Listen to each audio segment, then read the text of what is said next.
Hello. Tayo po muna yung manalangin.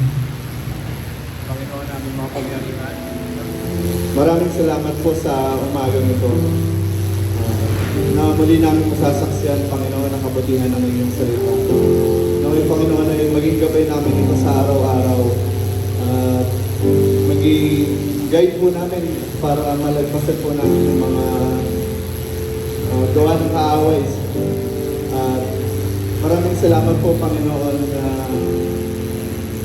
bigyan niyo po na pagkakataon ng mga pagsalita ulit sa inyo. At maraming salamat po, Panginoon, sa mga provision, mga blessing na aming natatanggap sa araw-araw. At Panginoon, alam namin, Panginoon, na pinapakilos mo ang inyong banal na Espiritu, Panginoon, para punuin ng bagong kaluluwa ang inyong bahay na sambahan. At Panginoon, sa mga kapatid namin na wala pa sa bahay sambahan ito, ingatan niyo po sila, Panginoon, at patawarin niyo po kami sa aming mga kasalanan na nagagawa. At patuloy niyo kami gawin, Panginoon, na instrumento ng inyong mga mabuting gawa. Sa inyo lang namin binabalik mo pa rin po sa salamat sa pangalan ni Jesus. Amen.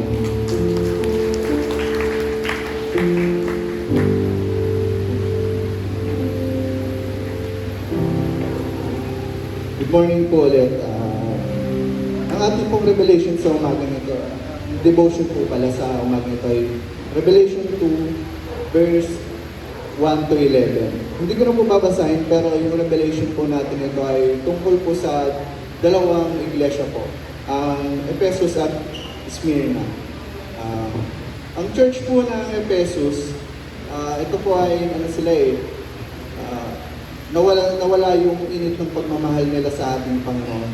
At ang Smyrna naman po ay nananatili silang tapat kahit naghihirap sila at saka nasa kalagitnaan sila ng pag-uusap po. Lambing po natin yung dalawang church po na yun sa tao. Bali, ang isang tao po ay, halimbawa, masipag siya, nagsiserve siya, pero pag uuwi siya, lagi siyang pagod, tsaka lagi siyang galit. Yung isa naman po ay nananatiling tapat po sa ating Panginoon kahit ito na nasa kalagitnaan siya ng mga pagsubok, tsaka po naghihirap siya. Sa tingin niyo po, sino po kaya ang mas malapit sa Panginoon? Dito na po papasok yung mensahe natin sa Ephesus at Smyrna. Ang point number 1 po natin dito ay huwag po natin kalimutan yung pag-ibig natin sa Panginoon. Ang Diyos po kasi natin, hindi po talaga yung performance natin yung tinitingnan, kundi po yung nalalaman ng puso po natin. Masipag nga po tayo, nag-church tayo, lagi tayo nagsaserve po tayo. Pero,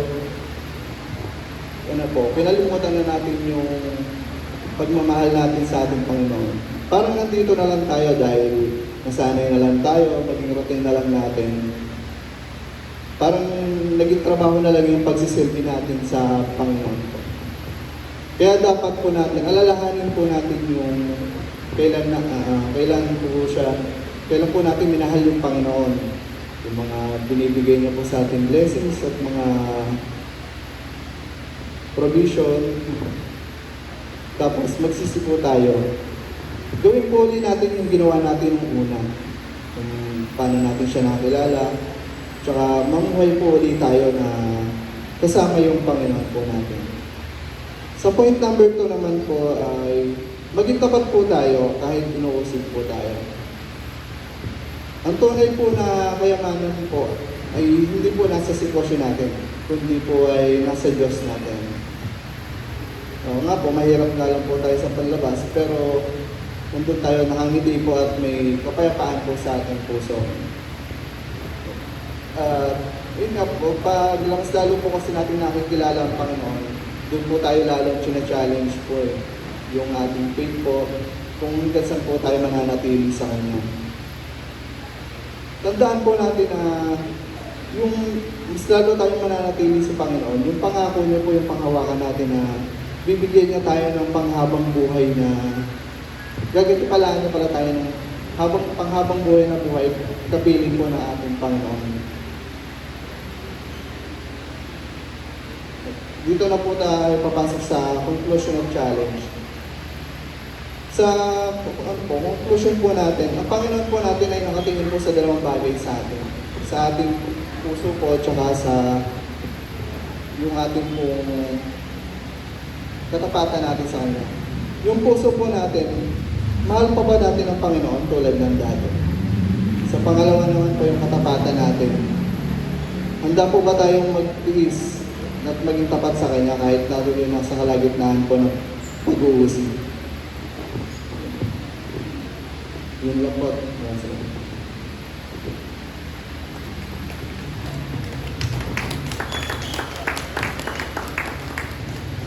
Good morning po. Salamat Brother D sa sharing mo ng devotion. So, karagdagan lang po dun sa sharing ni Brother J. So, sabi nga po dito, dalawang uri ng church or dalawang uri ng tao ang gustong iparating sa atin ng Panginoon. So dito sa Revelation 2, 1-11, kinausap ni Jesus ang churches ng Ephesus at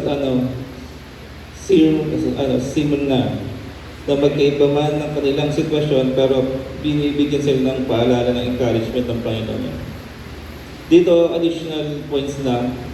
Dito una yung huwag mawalan ng unang pag-ibig. Sa atin, nung tinawag tayo ng Panginoon bilang lingkod or bilang Kristiyano, nasaan yung gaano kaapoy o gaano katindi yung pagnanasa natin na mas makilala natin yung Panginoon. Kayo po, nung na-encounter nyo ng una ang Panginoon, gaano kasidhi o gaano kaalab yung puso natin bilang isang Kristiyano na na-encounter natin? The second question po doon, ngayon po ba, ganun pa rin po ba yung pakiramdam natin mula nung unang pag-ibig natin sa Panginoon hanggang sa pag-ibig natin ngayon? Meron po bang pagbabago? Diba po? Pero most of us, there's a challenges. Tama po ba? Sometimes yung alab ng pag-ibig o yung alab ng puso natin, nung una nating nakilala at na-encounter ang Panginoon, minsan nawawala. Tama po ba? Bakit kaya po? Problema.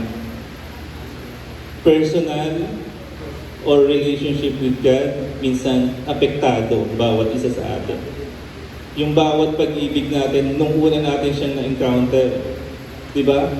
Yung nadarama natin before na sobra tayong excited na almost ayaw natin umabsent sa church. Or almost kung kailangan gusto natin araw-araw, gusto natin magpunta sa church nung una natin nakilala ang Panginoon. Ngayon po kaya, yung attitude kaya po natin is same ba nung una natin na pag-ibig na nakilala ang Panginoon? Di ba po? Pero sabi nga po, dumarating yung time na sabihin, aminin man po natin o hindi sa ating sarili. We always question when the time comes na napapagod. Especially in times of ministry. Sabi nga po, kung i-apply natin bilang manggagawa ng Panginoon, nung una kang sumali sa ministry to, together nung alap ng puso mo nung nakilala mo yung Panginoon, parehas ba siya noon o kakaiba na ngayon? Di ba po? Nung una kang pumasok sa ministry, nakasama mo yung Panginoon, after 2 years po ba, nasa ministry ka pa rin ba? Same pa rin ba yung feeling mo kung paano mo siya paglilingkuran or ginagawa na lang natin yung ministry dahil involved tayo doon? Di ba po? Sabi nga po, you must serve the king, not the kingdom. Di ba po?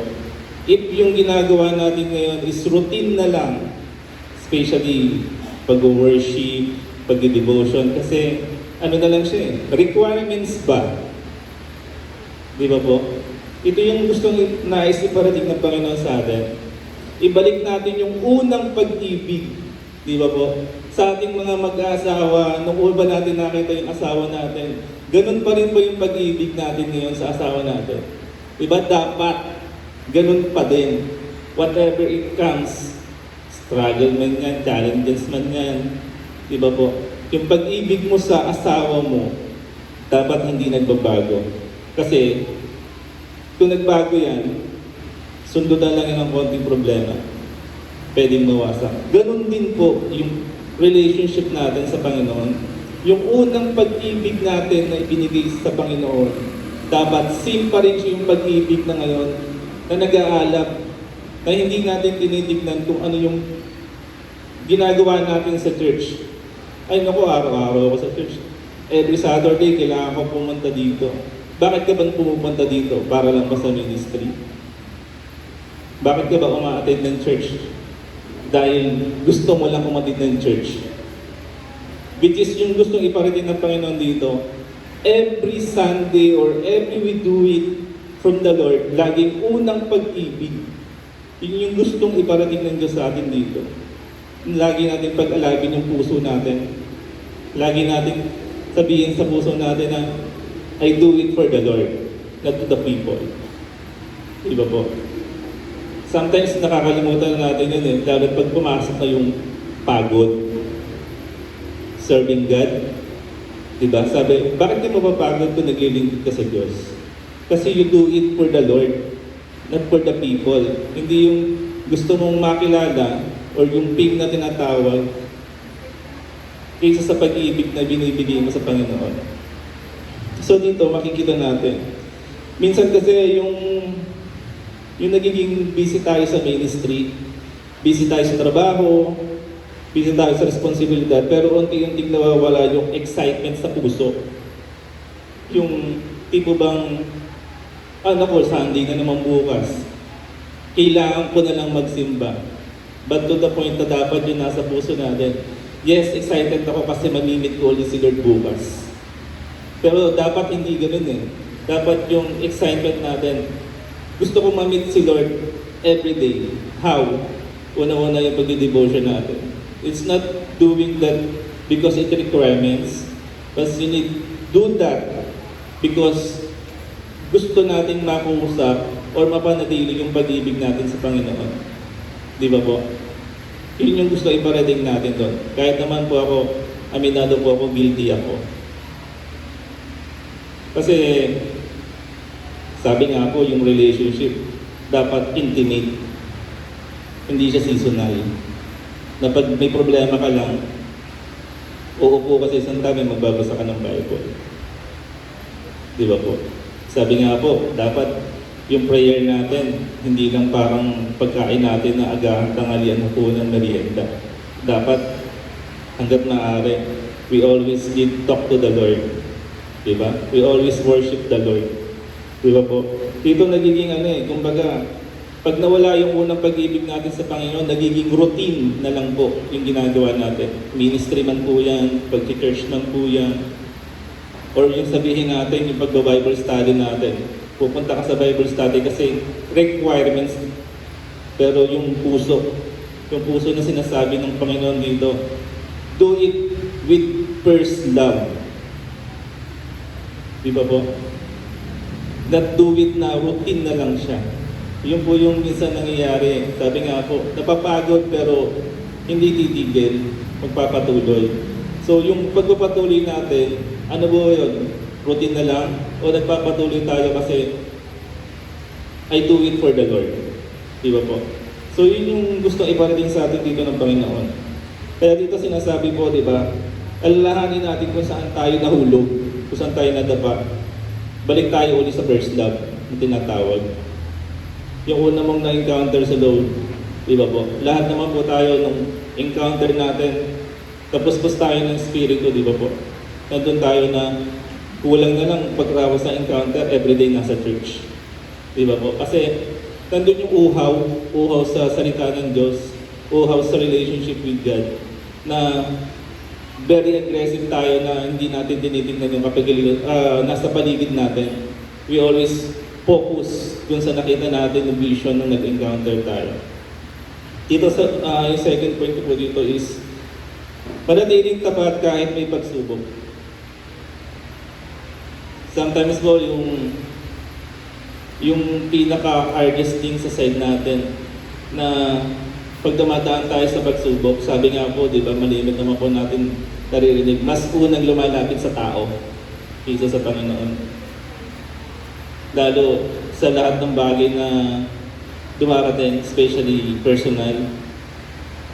Dito nais ng Panginoon na sinasabi sa atin, unahin mo uli yung pag-ibig mo, alalahanin mo uli yung unang pag-ibig mo sa akin. Kasi pag naibalik mo yun, lahat ng bagay kaya mong ibigay sa'yo. Diba? So dito po, sa devotion natin ngayon, sabi nga po, do not be afraid, be faithful even to the point of death. Even daw po sa kabila ng kamatayan, maging faithful tayo sa Panginoon. Diba po? Dito po, sa akin po, it's a personal, sabihin natin, motivation yun ang lagi kay clear, na even doon, on the, sabihin natin, sa kabila ng mamamatay na siya, wala siyang ginawa kundi magpuri sa Panginoon. It's a big motivation na huling hininga na lang niya, nagpupuri pa siya sa Panginoon. Diba po? Kahit nasa kalagitnaan siya ng paghihirap, nagagawa pa rin niya magpuri sa Panginoon. Dito nga po, sabi nga po dito, yung application natin dito, ibalik natin yung passion o yung closeness to God when the first we encounter with God, when the first love with God. Lagi natin isipin, every day is the first love with God. Para lang mabuhay yung alab ng puso natin, para lang mabuhay yung damdamin natin na I don't care sa mga kapaligid natin, I want to share the word. Diba po? So dito po, yung first love, dapat po hindi nawawala. Dapat po laging nasa puso. Kung paano natin siya na-meet, dapat on this very moment, at this very time, maibalik natin yung first love natin sa Panginoon. Yung second, manatili tayo faithful kahit mahirap ang sitwasyon. Sabi nga po, kapit lang. Hindi naman tayo mababayaan ng Lord. Kung ano man po yung ginagawa natin dito sa church, hindi man tayo nakikita ng tao, hindi man tayo nakikita ng head natin, hindi naman tayo nakikita ng leader natin. Pero si Lord nakakita sa atin kung ano yung ginagawa natin dito. Sabi nga po, hindi mawawala ng kabuluhan lahat ng paghihirap na ginagawa mo para sa Panginoon. So dito po tandaan natin na yung reward ng pagtitiis at katapatan, lagi yan nakikita ng Panginoon. Lagi yan nakikita talaga sa bawat isa kung ano man yung pagtitiis natin. Sa Bible study, malayo man yan, lalo na ngayon, may basic challenges, lalapit na naman yung tag-ulan. Ano kaya yung magiging response natin doon sa tinatawag na first love. So dito po sa devotion natin ngayon, God always remind us, mahalin mo ako lagi ng una para hindi ka mapagod. Lagi natin tandaan po na kung ano man po yung struggle natin, lagi natin isa-isip si Lord. Si Lord. So, ito lang po. So, samahan niyo po ako sa maikling panalangin. Lord, salamat po dahil lagi mo akong pinapaalahanan na mahalin ka hindi lang sa salita, kundi sa buong puso namin, Panginoon. Ibalik mo yung apoy at excitement ko sa relationship ko sa iyo. Tulungan mo akong manatiling tapat kahit may pagsubok, paghihirap. Ikaw ang naging lakas, gabay ko araw-araw, Panginoon. Patuloy niyong gabayan ang bawat isa sa amin, Panginoon, na maibalik namin yung first love at manatili sa amin yung first love na naranasan namin nung na-encounter ka namin, Panginoon. Masalamat po sa paalala ng iyong mga salita. Patuloy niyo kaming gabayan, patuloy niyo kaming ingatan, Panginoon. Kayo po yung manguna sa aming buhay. At tanging kalooban niyo lang po ang musunod, hindi ang kalooban namin, Panginoon. Patuloy niyo kaming ingatan at patuloy niyo kaming gabayan, Panginoon. At patuloy niyong palakasin ang aming espiritual, Panginoon, upang hindi kami maligaw. At lalo na, Panginoon, hindi namin makalimutan yung unang pag-ibig na naranasan namin sa iyo, Panginoon. Maraming salamat po. Pinupuri ka namin, sinasamba ka namin. Sa tayong pangalan ni Jesus. Amen.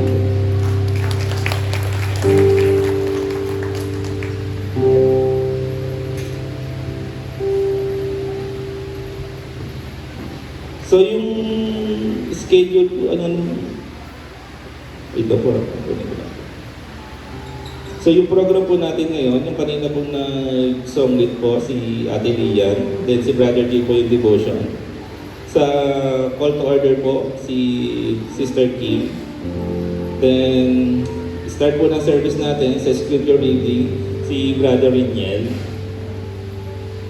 Sa songlit po natin namin sa service, si Sister Darlene. Then sa word po natin na magbibigay po sa atin ng mensahe galing sa Panginoon, si Pastor Henry. Then sa prayer box po natin, si Brother Luis. Then exhortation po natin sa bibig, si Sister Kim po. And tithes and offering, si Sister Laura. Then announcement and other activities po ng church, mag-ano po si Sister Kim. Then sa declaration of faith, closing prayer po si Sister Gina. Then sa intercessor po natin, si Sister Marisa and Sister Teresita.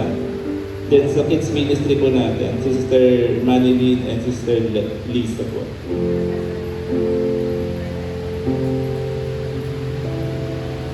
So sa intercessor po, napalitan po si Sister Janet at si Sister Jenna po yung intercessor natin.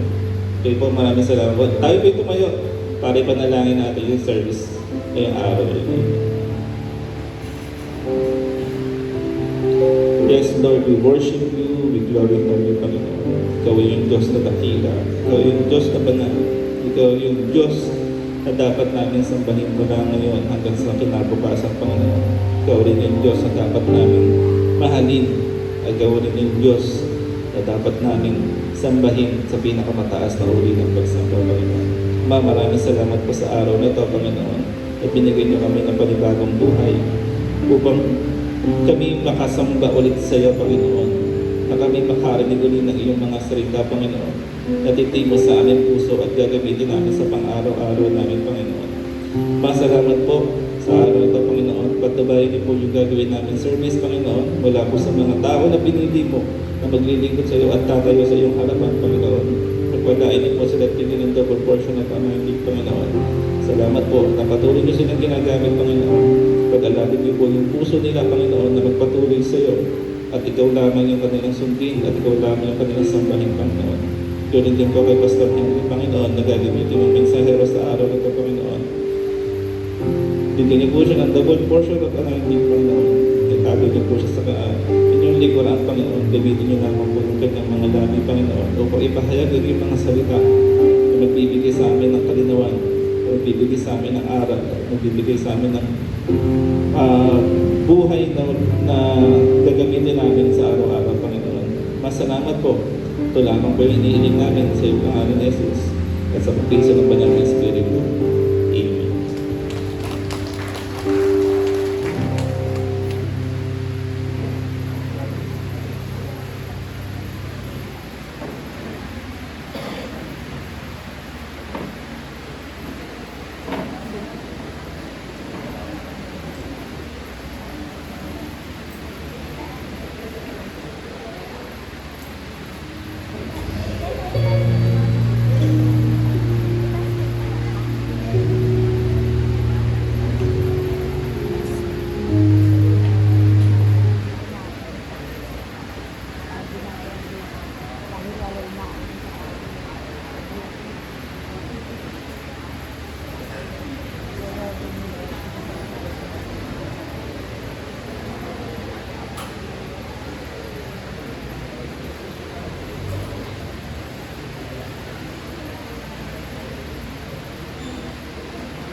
Hindi nakasarap yung juice.